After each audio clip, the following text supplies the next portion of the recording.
În acest material vom discuta despre controlul statistic al proceselor, cunoscut în limba engleză sub numele de Statistical Process Control. SPC este folosit în principal pentru îmbunătățirea calității prin reducerea variației proceselor, aceasta fiind împărțită în două categorii: variația controlată și variația necontrolată.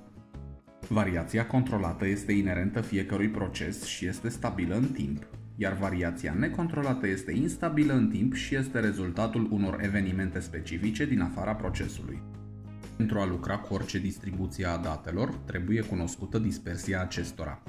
Dispersia datelor este cel mai bine înțeleasă cu ajutorul deviației standard, notată cu litera grecească sigma.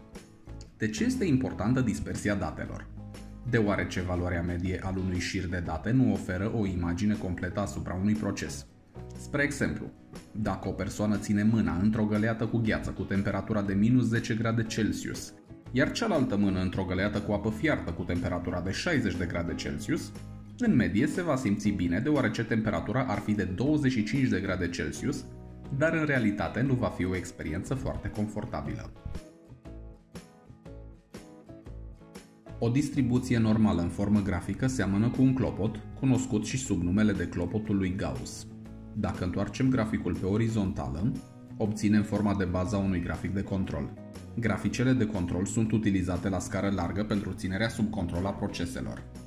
Pe graficele de control se vor desena limitele inferioare și superioare ale specificațiilor, iar în interiorul acestora se stabilesc o serie de limite de control, astfel încât, dacă procesul analizat realizează rezultate dincolo de limitele de control, să existe spațiu de manevră pentru corectarea acestuia înainte ca rezultatele să treacă dincolo de limitele de specificație.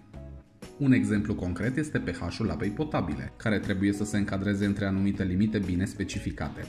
Limitele de control se află în interiorul limitelor de specificație și au rolul unui sistem de avertizare timpurie, astfel încât o mostră de apă care are pH-ul egal cu una din limitele de control este încă considerată potabilă, dar este aproape de limita superioară sau inferioară de specificație.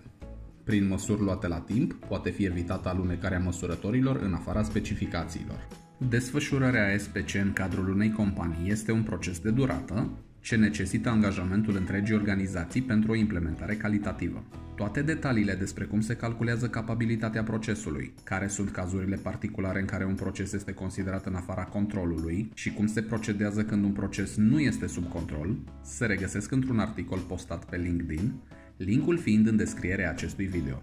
Majoritatea analizelor statistice se bazează pe o distribuție presupusă, cea mai cunoscută formă fiind distribuția normală, cunoscută și sub numele de distribuție gaussiană. Aceasta este recunoscută după forma de clopot, când datele sunt distribuite în jurul mediei. Nu toate măsurătorile unui proces intră sub o distribuție normală, iar acest lucru nu înseamnă în mod automat că procesul este contaminat sau că măsurătorile sunt incorrecte. Spre exemplu, există cazuri când măsurătorile urmează în mod natural un alt tip de distribuție, deoarece există o limită în proces care nu poate fi depășită. Timpul de așteptare la doctor nu poate avea o valoare negativă. Acest scenariu are o limită naturală stabilită la 0, ce poate deforma graficul rezultat spre dreapta.